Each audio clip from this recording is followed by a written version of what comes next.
Retention ഏറ്റവും വളരെ ക്രൂഷ്യലാണ്. കേരളത്തിൽ 95-96-97% റിട്ടൻഷൻ ഉണ്ട്. കാരണം ഈ പറഞ്ഞ വളരെ അപൂർവം കൊഴിഞ്ഞു പോക്കേയുള്ളൂ. ഇത് രണ്ടും സാധ്യമായൊരിടത്താണ് നമ്മൾ ക്വാളിറ്റിയെക്കുറിച്ച് സംസാരിക്കുന്നത്. ഈ വിജയശതമാനം നിലവിൽ നമുക്കുള്ളത് 77.97%. അതായത് 22% കുട്ടികൾ പാസ് മാർക്ക് പോലും കേവലം പാസ് മാർക്ക് പോലും വാങ്ങിക്കാൻ കഴിയാതെ പോയി എന്നൊരു വസ്തുത അവിടെ നിലനിൽക്കുന്നുണ്ട്. പഠനത്തെയും ജോലിയും ഒരുമിച്ച് കൊണ്ടുപോകുക എന്ന് പറയുന്ന ആഗോള കൺസെപ്റ്റിലേക്കാണ് അത് എത്തേണ്ടിയിരുന്നത്. പക്ഷേ നമ്മളുടെ കുട്ടികൾ എന്തുകൊണ്ടോ അത്തരം ഒരു കൺസെപ്റ്റിലേക്ക് എത്താതിരിക്കുകയും പണം സമ്പാദിക്കുക, അടിച്ചു പൊളിക്കുക, വിദ്യാഭ്യാസം എന്ന് പറയുന്നത് ഒരു നിക്ഷേപമായി കാണാൻ സാധിക്കാതിരിക്കുക എന്നുള്ളതാണ് ഒരു പ്രത്യേകത. ഇവിടുത്തെ സയൻസ് ബാച്ചുകൾ ബഹുഭൂരിപക്ഷം ഉള്ളത് എയ്ഡഡ് സ്കൂളുകളിലാണ്. കാരണം വെച്ചാൽ അങ്ങനെ ഇൻവെസ്റ്റ്മെൻറ്റും അവിടെ വേറെ പല കാര്യങ്ങളും വേണ്ടി വന്നുകൊണ്ട് എയ്ഡഡ് സ്കൂളുകളിലാണ് +2 ഇതൊക്കെ കൊടുത്തിട്ടുള്ളത്. കപ്പയ്ക്കലെ കുട്ടിയെയും മാവൂറോഡിലെ കുട്ടിയെയും ഒരേ വാല്യുവേഷൻ നടത്തുന്ന പരീക്ഷ ചെയ്ത് നമുക്കൊരു പരീക്ഷ പ്രശ്നം കമ്പാരിസൺ സാധ്യമാകുക നമുക്ക് അവൈലബിൾ ആകുന്ന ഡാറ്റ വെച്ചാണ്. ആ ഡാറ്റ എടുക്കുന്ന പ്രോസസ്സ് പോലും അപകടകരമാണെന്നുള്ള വസ്തുതയെങ്കിലും നമ്മൾ അറിഞ്ഞിരിക്കണം. വിദ്യാഭ്യാസ മേഖലയെ വളരെ പ്രാധാന്യപൂർവ്വം സമീപിക്കുന്ന സമൂഹമാണ് കേരളത്തിലേത് എന്നതാണ് നമ്മൾ പൊതുവെ പറയാറുള്ളത്. അങ്ങനെ പറയുമ്പോഴും വളരെ പ്രാധാന്യപൂർവ്വം ചർച്ച ചെയ്യേണ്ട വളരെ അടിസ്ഥാനപരമായ പല പ്രശ്നങ്ങളും കേരളീയ പൊതുസമൂഹത്തിൽ ചർച്ചയാകാറില്ല എന്നതാണ് യാഥാർത്ഥ്യം. ഹയർ സെക്കൻഡറിയുമായി ബന്ധപ്പെട്ട അത്തരം ഒരു വിഷയത്തെയാണ്, ഹയർ സെക്കൻഡറി വിദ്യാഭ്യാസവുമായി ബന്ധപ്പെട്ട ചില ഉയർത്തിക്കൊണ്ടുവരേണ്ട വിഷയങ്ങളെ ചർച്ചയിലേക്ക് കൊണ്ടുവരിക എന്നതാണ് നമ്മൾ ഇന്നത്തെ ചർച്ച കൊണ്ട് ഉദ്ദേശിക്കുന്നത്. നമ്മോടൊപ്പം വിദ്യാഭ്യാസ വിചക്ഷണരും അധ്യാപകരുമായ 2 അതിഥികളാണ് കൂടെയുള്ളത്. ഫറൂഖ് ട്രെയിനിങ് കോളേജിലെ ഡോക്ടർ KM ഷെരീഫ് സാറ് നമ്മോടൊപ്പം ഉണ്ട്. അതുപോലെ വിദ്യാഭ്യാസ പ്രവർത്തകനും അധ്യാപകനും SSAയുടെ കോർഡിനേറ്ററുമെല്ലാമായിരുന്ന ഡോക്ടർ അബ്ദുൽ ഹക്കീം സാറും നമ്മോടൊപ്പം ഉണ്ട്. നമുക്ക് ഈ വർഷത്തെ റിസൾട്ട് വെച്ചുകൊണ്ട് തന്നെ തുടങ്ങാം എന്ന് തോന്നുന്നു. ഈ വർഷം നമുക്കറിയാം 77.97% +2 പരീക്ഷ വിജയശതമാനം. അതിൻ്റെ ഉള്ളറകളിലേക്ക് പോകുമ്പോൾ നമുക്ക് കൗതുകകരമായ പല കണക്കുകളും പല വസ്തുതകളെയും ചർച്ചയിലേക്ക് കൊണ്ടുവരേണ്ടതുണ്ട് എന്ന് ബോധ്യപ്പെടും. അതിലേറ്റവും ശ്രദ്ധിക്കപ്പെടേണ്ട ഒന്നാണ് ആൺകുട്ടികളും പെൺകുട്ടികളും തമ്മിലുള്ള വിജയശതമാനത്തിലെ അന്തരം. ഈ വർഷത്തെ പെൺകുട്ടികളുടെ വിജയശതമാനം കേരളത്തിൽ 86.69%. അതേസമയം ആൺകുട്ടികളുടേത് 68.41%. ഏറെക്കുറെ 20%, 18.28% വ്യത്യാസം ആൺകുട്ടികളുടെയും പെൺകുട്ടികളുടെയും വിജയശതമാനത്തിലുണ്ട്.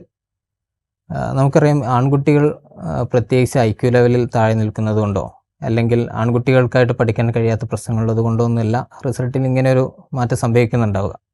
പിന്നെ എന്തുകൊണ്ടായിരിക്കും ഇങ്ങനെ വലിയൊരു വ്യത്യാസം റിസൾട്ടിന് ആൺകുട്ടികളും പെൺകുട്ടികളും തമ്മിൽ വരുന്നതിൻ്റെ ഒരു കാരണം? യഥാർത്ഥത്തിൽ പഠനവുമായി ബന്ധപ്പെട്ടുള്ള മോട്ടിവേഷൻ ലെവലിൽ ആൺകുട്ടികളിലും പെൺകുട്ടികളിലും പണ്ട് മുതലേ വ്യത്യാസം കണ്ടുവരുന്നുണ്ട്. നേരത്തെയൊക്കെ ഈ മാർക്ക് പ്രധാനമായിരുന്ന പരീക്ഷാ രീതിയിലൊക്കെ റാങ്കുകൾ വാങ്ങിയിരുന്നത് പെൺകുട്ടികളായിരുന്നു എന്ന് ശ്രദ്ധിച്ചാൽ മനസ്സിലാവും, 10ാം ക്ലാസ്സിലെയും ഹയർ സെക്കൻഡറിയിലെയും ഒക്കെ. പിന്നീട് കുറച്ചുകൂടി കാണാതെ പഠിക്കുക എന്ന് പറയുന്ന പരീക്ഷാ രീതിയിൽ നിന്ന് മാറ്റം വന്നപ്പോഴും ആൺകുട്ടികളിലും പെൺകുട്ടികളിലുള്ള വ്യത്യാസം കുറഞ്ഞു വന്നിരുന്നത് മാത്രമാണ് യാഥാർത്ഥ്യം. പക്ഷേ ഇപ്പോഴുള്ള ഈ ഒരു പ്രവണതയ്ക്ക് പലതരത്തിലുള്ള കാരണങ്ങളുണ്ട്. അതിലൊന്ന് നമ്മളുടെ സൊസൈറ്റിയുടെ ഒരു പ്രധാനപ്പെട്ട കാഴ്ചപ്പാട് തന്നെയാണ്. കാരണം നമ്മളുടെ സൊസൈറ്റി ഇപ്പോൾ മാർക്കറ്റ് സൊസൈറ്റി എന്ന് പറയുന്ന കൺസെപ്റ്റിൻ്റെ പീക്കിൽ നിൽക്കുകയാണ്. അപ്പോൾ സ്വാഭാവികമായിട്ടും പണം ഒരു പ്രധാനമായിട്ട് മാറും. എപ്പോഴും എല്ലാം വാങ്ങാൻ പറ്റും, എല്ലാം വിൽക്കാൻ പറ്റും എന്ന് പറയുന്ന സമൂഹത്തിൽ എല്ലാവരും കച്ചവടക്കാരായും എല്ലാവരും കൺസ്യൂമേഴ്സായിട്ട് മാറും. അപ്പോൾ ഇപ്പോൾ നിങ്ങൾ ശ്രദ്ധിച്ച് നോക്കിയാൽ മനസ്സിലാവും, ആൺകുട്ടികളൊക്കെ ഒരു പ്രത്യേക പ്രായം കഴിയുമ്പോൾ തന്നെ പണം സമ്പാദിക്കാൻ വേണ്ടിയിട്ട് പോകുന്നു. രാത്രിയിൽ ജോലിക്ക് പോകുക എന്ന് പറയുന്നത് അവരൊരു ഒരു രീതിയായിട്ട് കാണുന്നു. പഠനത്തെയും ജോലിയും ഒരുമിച്ച് കൊണ്ടുപോകുക എന്ന് പറയുന്ന ആഗോള കൺസെപ്റ്റിലേക്കാണ് അത് എത്തേണ്ടിയിരുന്നത്. പക്ഷേ നമ്മളുടെ കുട്ടികൾ എന്തുകൊണ്ടോ അത്തരം ഒരു കൺസെപ്റ്റിലേക്ക് എത്താതിരിക്കുകയും പണം സമ്പാദിക്കുക, അടിച്ചു പൊളിക്കുക, വിദ്യാഭ്യാസം എന്ന് പറയുന്നത് ഒരു നിക്ഷേപമായി കാണാൻ സാധിക്കാതിരിക്കുക എന്നുള്ളതാണ് ഒരു പ്രത്യേകത. മറ്റൊന്ന്, ഇപ്പോഴുള്ള പഠന രീതിയിലും പരീക്ഷാ രീതിയിലും ഒരു മാറ്റം വന്നിട്ടുണ്ട്. ആ മാറ്റം യഥാർത്ഥത്തിൽ ഹയർ സെക്കൻഡറിയോടൊപ്പം തന്നെ വളർന്നു വന്നൊരു മാറ്റമായിരുന്നു. അതായത് 1994 DPP പദ്ധതി നടപ്പിലാക്കിയപ്പോഴാണ് നമ്മളുടെ പാഠ്യപദ്ധതി പരിഷ്കരണം നടക്കുന്നത്. നമ്മളുടെ പാരഡിം ഷിഫ്റ്റ് എന്ന് പറയുന്ന രീതിയിൽ കൺസ്ട്രക്റ്റിവിസത്തിലേക്കുള്ളൊരു മാറ്റം ഉണ്ടാകുന്നത്. ഏതാണ്ട് 2004 അത് ഹയർ സെക്കൻഡറിയിലേക്ക് ഘട്ടം ഘട്ടമായി വളർന്ന് എത്തിയത്. ആ സമയത്ത് പരീക്ഷാ രീതികളിൽ വന്ന മാറ്റം ചെറിയ തോതിലായിരുന്നു ഉണ്ടായിരുന്നതെങ്കിൽ അത് പൂർണ്ണമായ തോതിലേക്ക് എത്തിയതൊരു 5-10 വർഷങ്ങളുടെ ഒരു ഗ്യാപ്പ് കൊണ്ടാണ്. ആ തോതിൽ എത്തിയൊരു ഘട്ടത്തിലാണ് പെട്ടെന്ന് കോവിഡ് പോലുള്ളതായിരിക്കുന്ന മഹാമാരി കടന്നു വരുന്നത്. ആ സമയത്ത് വീണ്ടും ടെക്സ്റ്റ് ബുക്കിനെ ബേസ് ചെയ്തുകൊണ്ടുള്ള ഫോക്കസ് ഏരിയ എന്ന് പറയുന്ന പ്രത്യേക ഏരിയകളെ ബേസ് ചെയ്തുകൊണ്ടുള്ള പരീക്ഷാ രീതി വന്നപ്പോൾ അധ്യാപനം വീണ്ടും മാറി. നേരത്തെ ഉണ്ടായിരുന്ന കൺസ്റ്റിറ്റ്യൂസി പാറ്റേൺ എല്ലാം അധ്യാപകർ ഒഴിവാക്കുകയും വളരെ മുമ്പുണ്ടായിരുന്ന ഒരു ബിഹേവിയറിസ്റ്റിക് രീതിയിൽ തന്നെയുള്ള അധ്യാപന രീതി, അത് മനഃപ്പാടമാക്കുക എന്ന് പറയുന്ന അല്ലെങ്കിൽ പാഠപുസ്തകം വിനിമയം ചെയ്യുക എന്ന് പറയുന്ന അറിവ് പകർന്നു കൊടുക്കുക എന്ന് പറയുന്ന ഒരു രീതിയിലേക്ക് തന്നെ വീണ്ടും വന്നു. അവിടെ നിന്ന് അടുത്തൊരു മാറ്റം സംഭവിക്കുന്നത് ഈ 2 വർഷങ്ങളിലാണ്. അഥവാ ഈ 2 വർഷത്തെ പരീക്ഷയിൽ വീണ്ടും മാറ്റം വരികയും അപ്ലിക്കേഷൻ ലെവലിലേക്ക് ചോദ്യം മാറുകയും ചെയ്തപ്പോൾ ഈ ചോദ്യങ്ങൾക്ക് ഉത്തരം എഴുതാൻ പര്യാപ്തമായ രീതിയിൽ വിദ്യാർത്ഥികൾക്ക് വേണ്ട പരിശീലനമോ അതിനു വേണ്ട ബോധന രീതിയോ നടന്നില്ല. അതിന് പൊതുവെ അധ്യാപകർ പറയുന്നൊരു പ്രധാന പ്രശ്നം, കൺസ്റ്റിറ്റ്യൂഷൻ പൂർണ്ണമായ തോതിൽ നടപ്പിലാക്കണമെങ്കിൽ തീർച്ചയായും നമ്മളുടെ കുട്ടികളുടെ എണ്ണം ആ രീതിയിൽ എല്ലാ കുട്ടികൾക്കും പങ്കാളിത്തം ഉണ്ടാവുന്ന രീതിയിലുള്ള ക്ലാസ് മുറികൾ വേണം. പക്ഷേ ഹയർ സെക്കൻഡറി മേഖലയിൽ 50 കുട്ടികളുടെ സീറ്റ് പിന്നീട് 60 പിന്നീട് ശതമാനം വർദ്ധിപ്പിച്ച് 65 കുട്ടികളിരിക്കുന്ന ഒരു സമ്മേളന ഹാളിൽ ലെക്ചറിങ് മാത്രമേ നടക്കുള്ളൂ എന്നതാണ് അധ്യാപകർ അതിന് കാണുന്ന ഈ പരിമിതി. അടുത്തൊരു ഘട്ടത്തിലേക്ക് നോക്കിയാൽ കുറച്ചുകൂടി ഒരു കൗമാരപ്രായത്തിൻ്റെ ഏറ്റവും പീക്കിൽ നിൽക്കുന്ന 16, 17, 18 വയസ്സാണ്. ആ കുട്ടിയെ സംബന്ധിച്ചിടത്തോളം കൂടുതൽ അറ്റൻഷൻ കൊടുക്കേണ്ട ഒരു സാഹചര്യം കൂടിയുണ്ട്. അങ്ങനെ ഇൻഡിവിജ്വൽ അറ്റൻഷൻ കൊടുക്കാതെ ഒരു ഗ്രൂപ്പിനെ, വ്യക്തിയെ പഠിപ്പിക്കുന്നതിന് പകരം ഒരു ഗ്രൂപ്പിനെ പഠിപ്പിക്കുന്ന അധ്യാപകർ മാറുകയും അപ്പോൾ സ്വാഭാവികമായും ശ്രദ്ധ വീട്ടിൽ നിന്നെങ്കിലും കിട്ടുന്ന പെൺകുട്ടികൾ പഠനത്തിൽ കോൺസെൻട്രേറ്റ് ചെയ്യാൻ പറ്റുമ്പോൾ വീട്ടിലോ ക്ലാസ് റൂമിലോ ശ്രദ്ധിക്കാൻ പറ്റാത്ത രീതിയിലേക്ക് ആൺകുട്ടികൾക്ക് ഒരു പക്ഷേ ഒരർത്ഥത്തിൽ പറഞ്ഞാൽ സ്വാതന്ത്ര്യം എന്ന് വിശേഷിക്കപ്പെടുന്ന ഒരു കാര്യത്തിലേക്ക് ആൺകുട്ടികൾ പോകാനുള്ളൊരു സാധ്യതയും കൂടിയുണ്ട്. ഇവിടെ 2 പ്രധാനപ്പെട്ട പാരന്റിങ്ങിലെ ഒരു എലമെന്റിനെ മാത്രം വെച്ചുകൊണ്ട് നമുക്ക് ഇത്ര വലിയ വ്യത്യാസം എന്നത് പറയാൻ കഴിയുമോ? ഇപ്പോൾ ബാക്കി പ്രശ്നങ്ങളെല്ലാം സാറ് പറഞ്ഞ എല്ലാ പ്രശ്നങ്ങളും ആൺകുട്ടികളും പെൺകുട്ടികളും ഒരുപോലെ ബാധിക്കുന്ന പ്രശ്നങ്ങളാണ്.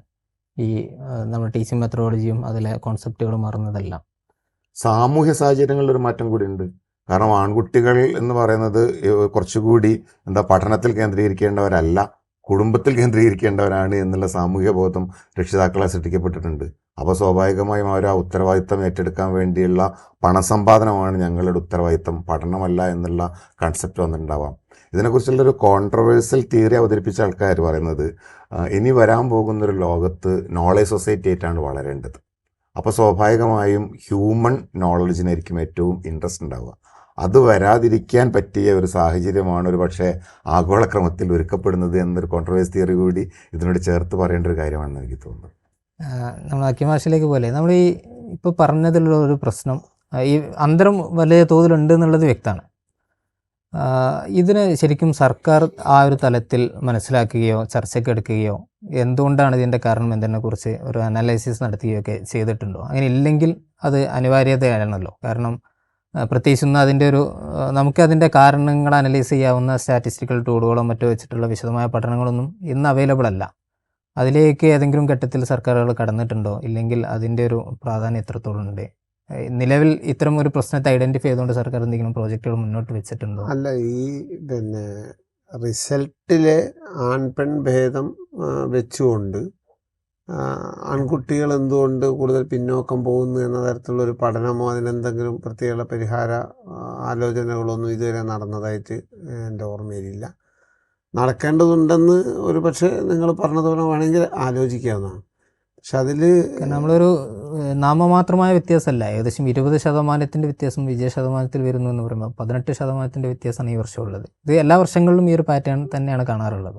അല്ല, അതാണ് പറഞ്ഞത്, സാമൂഹ്യ ജീവിതത്തിൽ ഈ ആൺകുട്ടിയും പെൺകുട്ടിയും ഒരുപോലെ അല്ലല്ലോ, ഇപ്പോഴും വലിയ തരത്തിലുള്ള വ്യത്യാസമുണ്ട്. അപ്പോൾ അതിൻ്റെ ഒരു വ്യത്യാസം പഠനത്തെ എങ്ങനെ ബാധിക്കുന്നു എന്നാണ് ശരി പറഞ്ഞത്. അതായത് കുറേ കൂടി വൈകുന്നേരങ്ങളിലോ ഇനി സ്കൂൾ ടൈമിൽ തന്നെയോ മറ്റ് ചില ഏണിംഗ് മാർഗങ്ങളിലേക്കൊക്കെ പോകുന്ന, അല്ലെങ്കിൽ പണസമ്പാദനം മാത്രമല്ല അതുകൊണ്ട് വിനോദങ്ങളും. ഇപ്പോൾ ഒരു ഗ്രൂപ്പിൽ ഒരു 4 ആൾക്ക് വരുമാനം ഉണ്ടെങ്കിൽ 10 ആൾ നല്ല രസമായി ജീവിക്കും. അങ്ങനെ ഒരു ഭയങ്കര ഷെയറിങ് ഒക്കെ ചെയ്യുന്ന പ്രായമാണ്, അവൻ്റെ ഇടയിൽ അങ്ങനെ ഒരു ഇതൊന്നുമില്ല. അപ്പോൾ അങ്ങനെയൊക്കെയുള്ള സ്ഥലത്ത് അതിനൊക്കെ വരാം. പിന്നെ ഈ പാരൻറ്റിങ്ങിൻ്റെ കുഴപ്പം എന്നല്ല പറഞ്ഞത്, കുട്ടികളിപ്പോൾ ഒരു പരിധിവരെ വീട്ടിൻ്റെ അകത്ത് തന്നെയാണ് എന്നുള്ളത്. അപ്പോൾ ഇന്നലെ എൻ്റെ വീട്ടിലുണ്ടായ നല്ല രസകരമായ സംഭാഷണമുണ്ട്. ഇത് ഇവിടെ ചേർത്ത് പറയാവുന്ന സാധനം. അതായത് ഞാനും മകനും മകളും കൂടി ഇരുന്നിങ്ങനെ ഈ വേൾഡ് കപ്പിൻ്റെ ഇപ്പോഴത്തെ കുറച്ച് പിന്നെ വീഡിയോസൊക്കെ ഇങ്ങനെ കണ്ടുകൊടുക്കുക, പഴയ കളികളും മറ്റേ പഴയ പാട്ടുകളും ഒക്കെ കണ്ട് ഇങ്ങനെ ഇതിൻ്റെ ഒരു വൈബ് ഉണ്ടാക്കാനുള്ള ഒരു സംഗതികളുണ്ടല്ലോ വരുന്ന. അപ്പോൾ ഇതിങ്ങനെ പറഞ്ഞപ്പോൾ ഞാനിങ്ങനെ കഴിഞ്ഞൊരു 40 കൊല്ലത്തെ നമ്മുടെയൊക്കെ ഒരു വേൾഡ് കപ്പ് കണ്ട അനുഭവം പറഞ്ഞു. അങ്ങനെ ആദ്യകാലത്ത് നമ്മൾ ഈ ടി വി ഇല്ലാത്ത ഒരു വീട്ടിലൊക്കെ ടി വിൻ്റെ എല്ലാവരും കൂടി അവിടെ പോയിരുന്ന് കറണ്ട് ഇല്ലെങ്കിൽ ജനറേറ്ററൊക്കെ വാടകയ്ക്ക് എടുത്തൊക്കെ ഞങ്ങൾ കണ്ടൊരു കാലം ഉണ്ടായിരുന്നു. ഇതൊക്കെ പറഞ്ഞപ്പോൾ എൻ്റെ മകൻ പറഞ്ഞു ഭയങ്കര നൊസ്റ്റാൾജിക്കായുള്ള ഒരു വേൾഡ് കപ്പ് ഹിസ്റ്ററി നിങ്ങൾക്കൊക്കെ ജീവിതത്തിലുണ്ടെന്ന്. അപ്പം മോള് പറഞ്ഞൊരു ഡയലോഗ്, അതൊക്കെ നിങ്ങൾക്ക് ആൺകുട്ടികൾക്കല്ലേ, ഞാനൊക്കെ ഇപ്പം ജനിച്ച് തന്നെ നന്നായത്, അന്നാണ് നമുക്ക് പുറത്തിങ്ങനെ പോകാനോ പിന്നെ ഏതെങ്കിലും വീട്ടിൽ പോയിരുന്ന് കാണാനോ കഴിയുമായിരുന്നു. ഇത് പെൺകുട്ടികളുടെ ഈ ഒരു കൺസർവേറ്റീവായിട്ട് അല്ലെ അങ്ങനെ തന്നെ നിൽക്കുന്ന ഒരു സാഹചര്യം ഇന്നുമുണ്ട്. അപ്പം കുറച്ച് പഠനത്തെ ഗുണകരമായി ബാധിക്കുന്നതിന് ഒരു പക്ഷേ അതൊരു കാരണമാവാം. ആ പറഞ്ഞ ഫാക്റ്റ് ഇപ്പോഴും ഇടേണ്ടത്. ആൺകുട്ടികളെ സംബന്ധിച്ചിടത്തോളം ഇപ്പോഴും വളരെ കുറേ കൂടി സ്വാതന്ത്ര്യമായിട്ട് മുന്നോട്ട് പോകുന്നു എന്നൊക്കെയുള്ള ഘടകമായിരിക്കും.